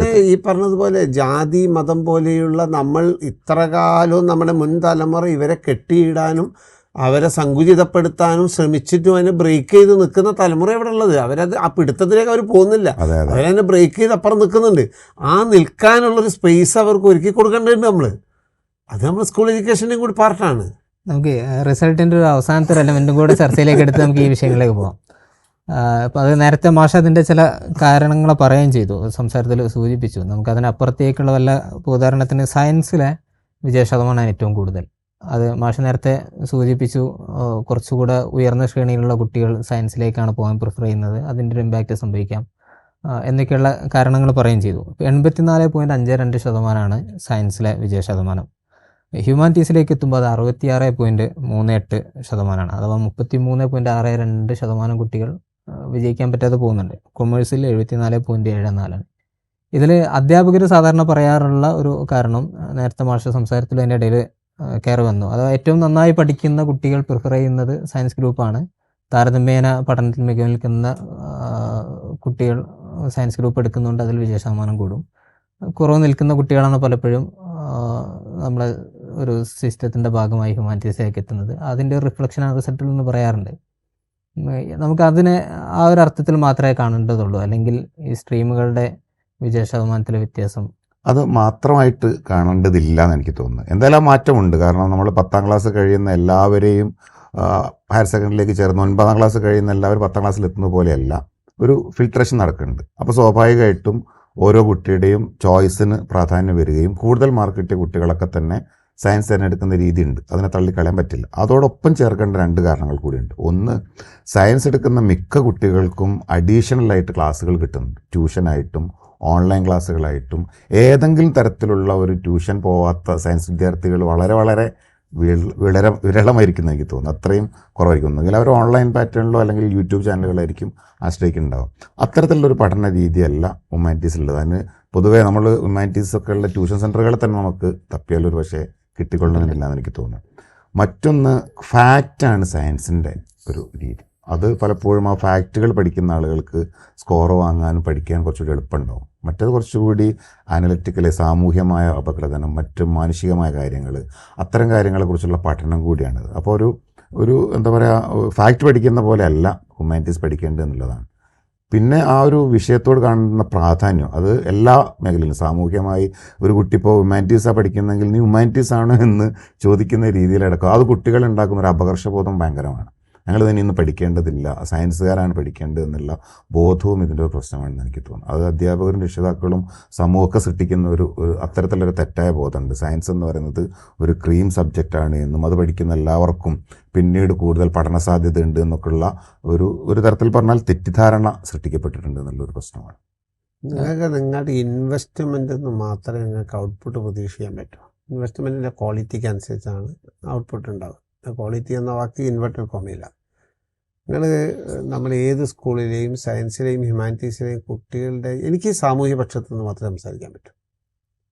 ഇപ്പം ഷെരീഫ് പറഞ്ഞതിനെ ഞാൻ തള്ളിക്കളിയല്ല, അതിനോട് കൂട്ടിച്ചേർത്ത് ഇതുകൂടെ പറയണമെന്നാണ് എൻ്റെ വാദം. ഈ കുട്ടികളുടെ ബാക്ക്ഗ്രൗണ്ട് പരിശോധിച്ചാൽ നേരത്തെ പറഞ്ഞതുപോലെ കുറച്ചെങ്കിലും ജീവിത സൗകര്യങ്ങൾ മെച്ചപ്പെട്ട, നേരത്തെയുള്ള പല ചരിത്രപരമായ സാംസ്കാരികപരമായ മൂലധനം കൂടുതലുള്ള കുട്ടികളാണ് സയൻസിലുള്ളത്. അതിൻ്റെ ഔട്ട്പുട്ട് അവരുടെ ഭാഗത്തു നിന്നുണ്ടാവും.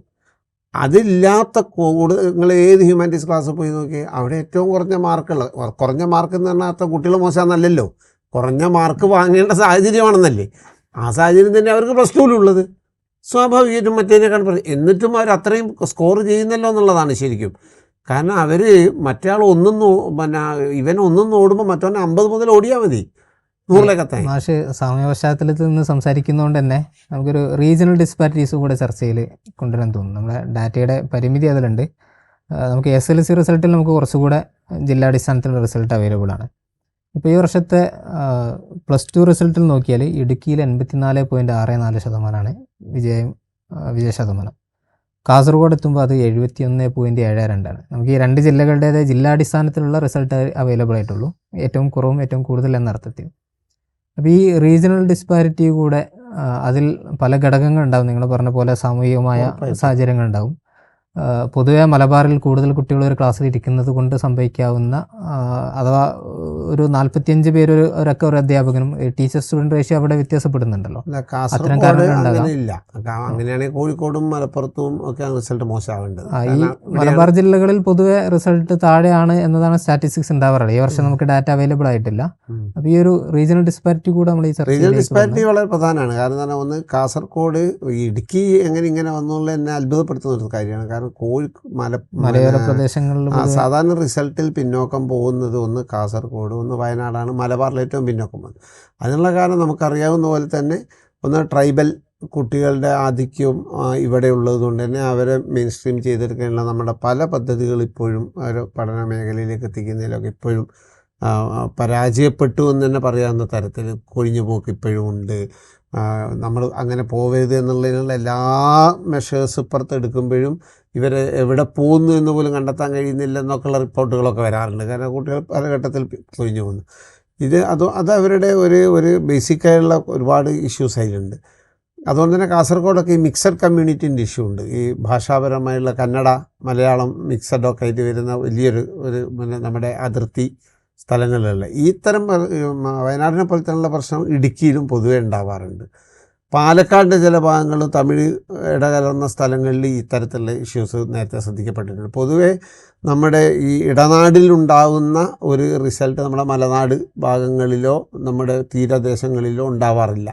ജില്ലാ തലത്തിൽ അങ്ങനെ ഫോക്കസ് ചെയ്തുകൊണ്ടുള്ള എന്തെങ്കിലും പ്രോജക്റ്റുകൾ നിലവിലുണ്ടോ? ഇപ്പോൾ ഇഷ്ടം പോലെ സ്കൂൾ തലത്തിൽ ഇപ്പോൾ മലപ്പുറം ജില്ലാ പഞ്ചായത്ത് നടത്തുന്ന വിജയബേരി പദ്ധതി പോലെയോ അല്ലെങ്കിൽ സമാനമായ രീതിയിൽ സംസ്ഥാന തലത്തിലോ ഒക്കെ ഉണ്ട്. പലയിടത്തും ഈ പറഞ്ഞ ജില്ലാ പഞ്ചായത്ത് നടത്തുന്നതായിട്ടുണ്ട്. അതല്ലാതെ സംസ്ഥാന സർക്കാർ നടത്തുന്നുണ്ട്, സമഗ്രേഷ കേരള നടത്തുന്നുണ്ട്. ഇപ്പോൾ വയനാട്ടിലൊക്കെ അത്തരമുള്ള ഒരുപാട് പ്രൊജക്റ്റാണ്. ഇപ്പോൾ ഇടമലക്കുടിയിലൊക്കെ നടത്തുന്ന പ്രൊജക്റ്റ് നിങ്ങൾക്ക് പറഞ്ഞു ഇടുക്കിയാണത്. ഇടമലക്കുടി എന്ന് പറഞ്ഞാൽ അത്രയും കിലോമീറ്ററുകളോളം കാട്ടിൽ ജീവിക്കുന്ന പിന്നെ ഉള്ളിൽ ജീവിക്കുന്നവർക്ക് പോലും ഉള്ള പ്രൊജക്റ്റുകളൊക്കെ നടപ്പാക്കി വരുന്നുണ്ട്. ഇവിടെ നിലമ്പൂർ ഉണ്ട്, വയനാടിൻ്റെ ആ ഭാഗം പോത്തുകല്ല് നിലമ്പൂർ ഭാഗത്തുണ്ട്. അവിടെയൊക്കെ അതിനുള്ള ഹോസ്റ്റലുകളൊക്കെ ഒരുക്കി ഒക്കെ പഠനം സംവിധാനപ്പെടുത്തുന്നൊക്കെ ഉണ്ട്.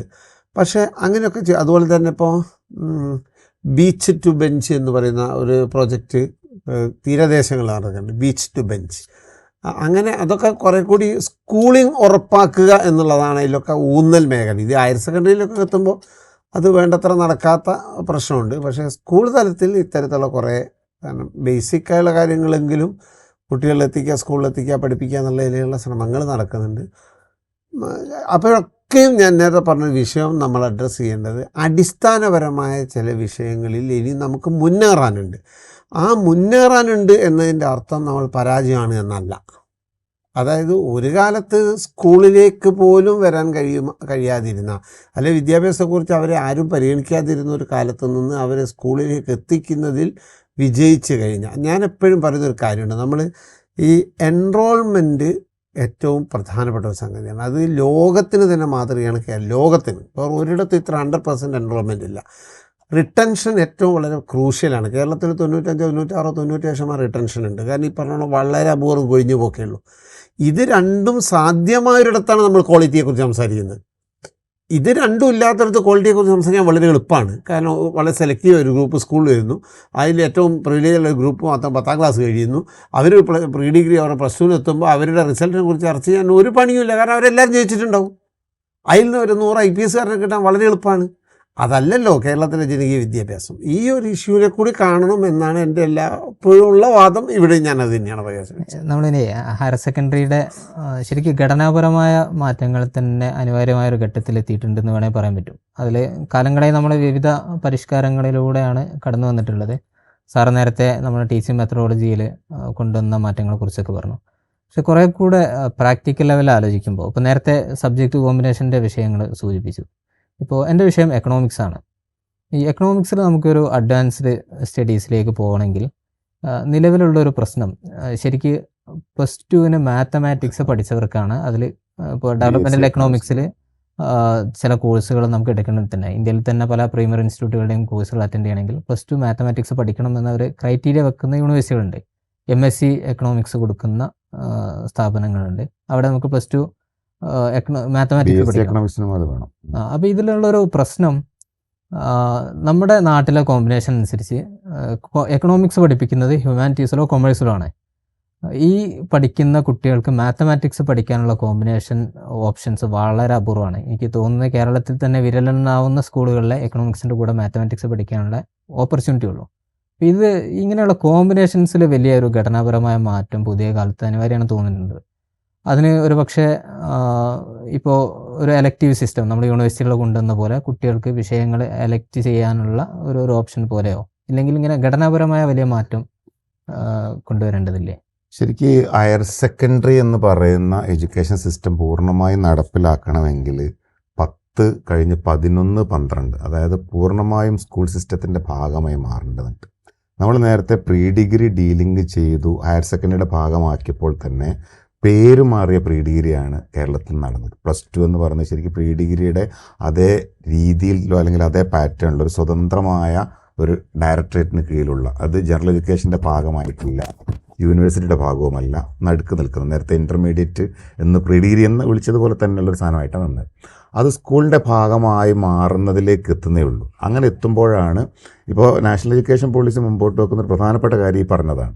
കാരണം അത് 2 രീതിയിൽ, ഒന്ന് ഹയർ സെക്കൻഡറി ആയിരിക്കണം സ്കൂൾ ലീവിങ്. 10ാം ക്ലാസ് കഴിഞ്ഞൊരു കുട്ടി നേരെ ഹയർ സെക്കൻഡറിയിൽ പോകണം. അവിടെ കുട്ടിക്ക് കുട്ടിയുടേതായിരിക്കുന്ന താല്പര്യങ്ങൾക്കനുസരിച്ച് കോഴ്സുകൾ സെലക്ട് ചെയ്യാനുള്ളതായിരിക്കുന്ന ധാരാളം ചോയ്സസ് കൊടുക്കണം. ചോയ്സ് ബേസ്ഡ് ആയിരിക്കണം അവരുടെ ഒരു സെലക്ഷൻ എന്ന് പറയുന്നത്, അവിടുത്തെ പാറ്റേൺ എന്ന് പറയുന്നത്. അപ്പോൾ നോർമലി സ്കൂളുകൾ എന്ന് പറയുന്നത് കുറേ വിഷയങ്ങൾ പഠിപ്പിക്കാനുള്ള സാഹചര്യം ഉണ്ടാക്കുന്നൊരു സ്കൂളായിരിക്കണം. അവിടുത്തെ അഡ്മിനിസ്ട്രേറ്റീവ് പ്രശ്നങ്ങൾ ഒരുപാട് വരും, അധ്യാപകരുടെ ജോലി പ്രശ്നം വരും, ജോലി ഭാരം ഒരു പക്ഷേ നേരത്തെ സ്ട്രീം എന്നൊരു സംവിധാനം തന്നെ റെലവൻ്റ് അല്ലാതെ മാറും. അതാണ് NEP മുമ്പോട്ട് വെക്കുന്ന ഒരു പ്രധാനപ്പെട്ട കാഴ്ചപ്പാട്. അങ്ങനെയാണ്. അങ്ങനെ വിവിധ ഭാഗങ്ങളിൽ നിർത്തിക്കൊണ്ടുള്ളതായിരിക്കും സ്ട്രീമുകളില്ല. കുറച്ചുകൂടി സ്വതന്ത്രമായി ഒരു കുട്ടിക്ക് വേണമെങ്കിൽ ബയോളജിയും പഠിക്കാം, എക്കണോമിക്സ് പഠിക്കാം. ആ രീതിയിലുള്ള ഒന്നാണ് NEP മുമ്പോട്ട് വെക്കുന്ന പ്രധാനപ്പെട്ടൊരു മാറ്റം എന്ന് പറയുന്നത്. അങ്ങനെ ഒരു മാറ്റം ഉണ്ടാകുന്ന സമയത്ത് നേരത്തെ പറഞ്ഞതുപോലെ അധ്യാപകരുടെ സർവീസ് പ്രശ്നങ്ങൾ വരും. കേരള സർക്കാർ അതിൽ പോലീസ് തരത്തിലുള്ള മാറ്റം എടുക്കേണ്ടി വരും. ഇവിടെ കേരളത്തിൽ അത് ഈ പറയുന്ന സർവീസ് പ്രശ്നങ്ങളും ഇങ്ങനത്തെ ഭരണപരമായ ഇഷ്യൂസ് ഉണ്ടാക്കും. NEP മുന്നോട്ട് വെക്കുന്നതിൽ അതിനൊന്നും പരിഹാരം പറയുന്നില്ല. അതിനിങ്ങനെ ഒരു ഓപ്ഷൻ മാത്രമേ പറയുള്ളൂ. കാരണം അവിടെ ഉള്ള എന്താ വിദ്യാഭ്യാസത്തെ തന്നെ അങ്ങ് കൈയൊഴിയുന്ന, അതായത് വളരെ ചെറു സ്കൂളിൽ തന്നെ 4ാം ക്ലാസ് 5ാം ക്ലാസ് എത്തുമ്പോഴേക്ക് തന്നെ കുട്ടികൾ വേറെ സ്വന്തം ഇടപെടുന്ന NEP അപകടകരമായ ഒരുപാട് നിർദ്ദേശങ്ങളുള്ള സാധനമാണ്. ഇങ്ങനെ പറയുമ്പോൾ നമ്മൾ അറിയാതെ തെറ്റിദ്ധരിച്ചു പോകും. NEP വളരെ പ്രോഗ്രസീവായിരുന്നൊരു സിസ്റ്റം മുന്നോട്ട് വെച്ചാണ്. അവിടെ ഓപ്പൺ എൻഡഡ് ആക്കണമെന്ന് പറഞ്ഞത് നമുക്ക് വേറെ തന്നെ ഒരു ഇതിപ്പോൾ ഞാൻ പറയാം, ഇതിൻ്റെ ഹയർ സെക്കൻഡറിയിൽ ഇപ്പോൾ ഞാൻ മനസ്സിലാക്കുന്നത് ശരിയാണെങ്കിൽ നിങ്ങൾ ഇപ്പോൾ വെറുതെ നമ്മൾ ഗൂഗിൾ ചെയ്ത് നോക്കിയാൽ ഇപ്പോൾ ചൈനയിലൊക്കെ 400-500 ഓപ്ഷൻസ് ഉണ്ട്. പിന്നെ 10ാം ക്ലാസ് അല്ലെങ്കിൽ ഒരു ഇതിലേക്ക് എത്തുമ്പോൾ ഇതെന്തുകൊണ്ടെന്ന് പറഞ്ഞാൽ അവർ സ്വതന്ത്ര പഠന രീതിയാണ്. അതുകൊണ്ട് നിങ്ങൾ പറഞ്ഞ നേരത്തെ സ്ട്രീമിങ്ങും അധ്യാപകർ പഠിപ്പിക്കാനുള്ള കോൺസെപ്റ്റ് നിൽക്കുന്നതുകൊണ്ടാണ് പ്രശ്നം. നമ്മൾ കുറച്ചും കൂടി ബേസിക്കായുള്ള കാര്യങ്ങൾ അധ്യാപകർ പഠിപ്പിക്കുകയും NEPയിലും അവിടേക്ക് എത്തുക അവിടെയായിരിക്കും. അപ്പോൾ അവിടേക്ക് എത്തുകയും അതിനാണ് ഓപ്പൺ സ്കൂൾ സിസ്റ്റം പോലെയുള്ള, ശരിക്കും ഓപ്പൺ സ്കൂൾ സിസ്റ്റം അതാണല്ലോ. അവിടെയും നമ്മളിപ്പോൾ സബ്ജക്റ്റും ഗ്രൂപ്പൊക്കെ വെച്ചിട്ടുണ്ട്. ശരിക്കും അത് 2 രീതിയിലാണ് ചെയ്യേണ്ടത്. ഒന്ന് ഏത് പ്രായത്തിലും എപ്പോൾ പുറത്താക്കപ്പെട്ട ആൾക്ക് ഏത് പ്രായത്തിലും പഠനത്തിൽ തിരിച്ചു വരാനുള്ളതാണ് ഓപ്പൺ സ്കൂളിൽ ഒരു ഗുണമെങ്കിൽ, ഏത് സബ്ജക്റ്റ് എപ്പോഴും എടുത്ത് പഠിക്കുക എന്നുള്ളൊരു സാധനോടി അതിലേക്ക് ഇൻബിൽറ്റ് ചെയ്യാൻ പറ്റും, അല്ലെങ്കിൽ ഇൻകോപ്പറേറ്റ് ചെയ്യാൻ പറ്റും. ഈ രീതിയിൽ വേണമെങ്കിൽ നമുക്ക് സ്കൂളിലേക്ക് എത്തുമ്പോൾ തന്നെ അടിസ്ഥാനപരമായ സാധനം പഠിപ്പിക്കുകയും ഒന്നെങ്കിലും ഇലക്റ്റീവാക്കുകയും. ഇലക്റ്റീവാക്കാനുള്ള സംവിധാനം വളരെ എളുപ്പമല്ല. ഞങ്ങൾ നേരത്തെ പറഞ്ഞതുപോലെ ഫിസിക്സും കെമിസ്ട്രിയും ബയോളജിയും മ്യൂസിക്കും എന്ന് പറയുന്ന ഒരു ഓപ്ഷൻ നമുക്കിവിടെ എന്തോ കേൾക്കുമ്പോൾ എന്തൊരു അസ്വസ്ഥതയാണ്.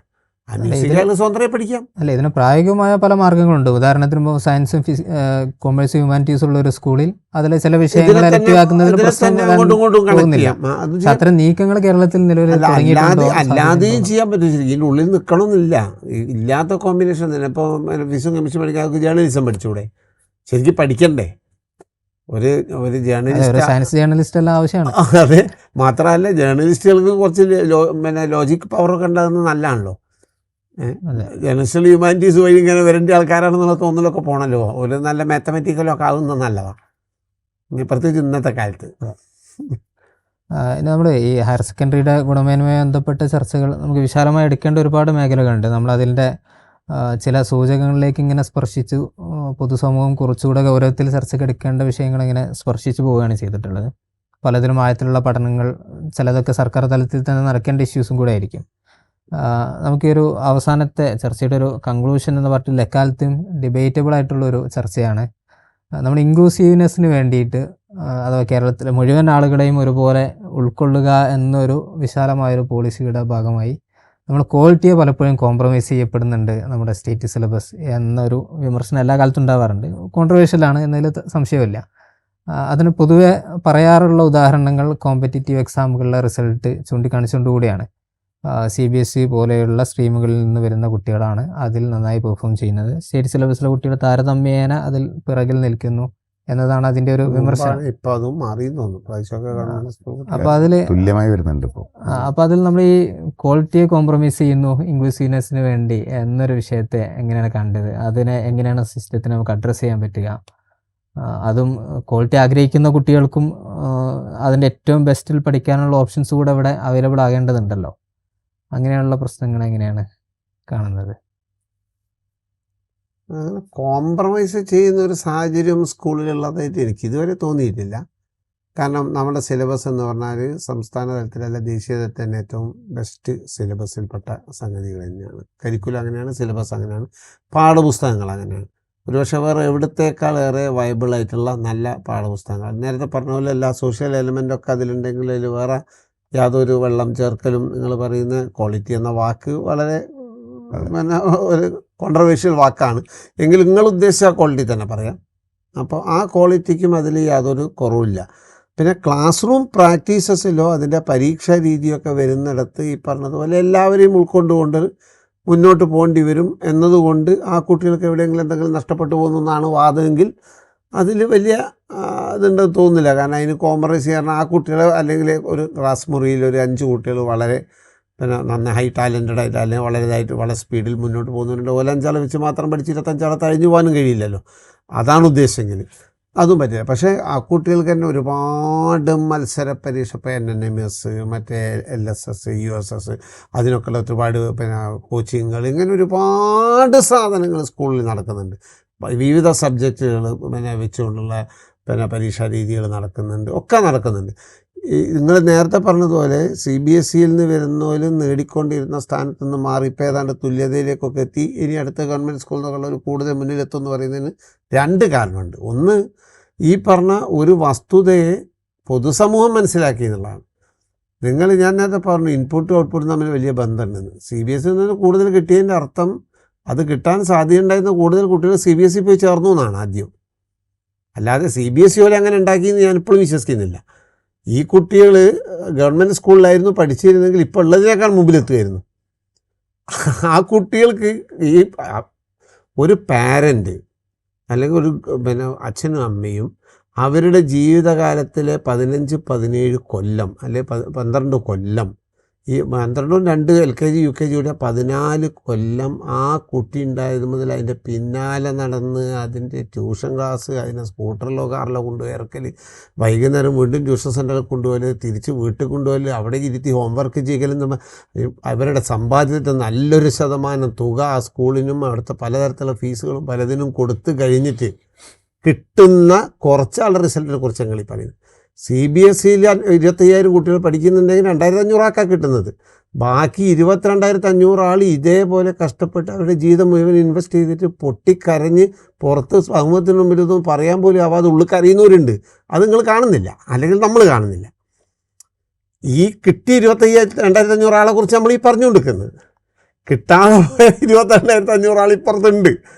അപ്പോൾ ആ കുട്ടികളെ, ആ 2,500 കുട്ടികളെ ഈ രക്ഷിതാക്കൾ ഇതേ ഗവൺമെൻറ് സ്കൂളോ എയ്ഡഡ് സ്കൂളോ ചേർത്തിയിരുന്നുവെങ്കിൽ ഇപ്പോൾ ഇൻവെസ്റ്റ് ചെയ്തതിൻ്റെ 100-1 അവരുടെ അധ്വാനം ഇൻവെസ്റ്റ് ചെയ്തിരുന്നെങ്കിൽ ഗവൺമെൻറ് സ്കൂളിൽ നിന്നാവുമായിരുന്നു ഈ റിസൾട്ട്.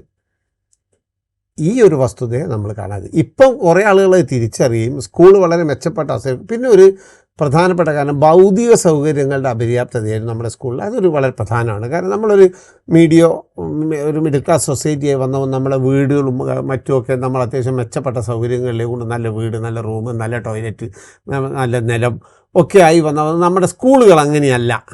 കൊള്ളാവുന്നൊരു സ്ഥലമല്ല, ഏറ്റവും മോശം ഷെഡ്, ഏറ്റവും മോശം ഭക്ഷണശാല, ഏറ്റവും മോശം ടോയ്ലറ്റ് ഒക്കെ ആയിരുന്നല്ലോ നമ്മുടെ സ്കൂളുകളുണ്ട്. മാറ്റങ്ങൾ സ്വാഭാവികം ഉണ്ടായിരുന്നു. അന്നപ്പോൾ ഈ പറഞ്ഞോണം നമ്മുടെ 90കളിൽ പുതിയ കുറേ പണക്കാരും പിന്നെ ഗൾഫ് മടങ്ങി വന്നവരും മറ്റുമൊക്കെ ആയിട്ടുള്ള ആളുകളൊക്കെ അവരുടെ മക്കളെ സൗകര്യമുള്ള സ്കൂളുകളിലേക്ക് ആക്കി എന്നുള്ളത് ശരി തന്നെയായിരുന്നു.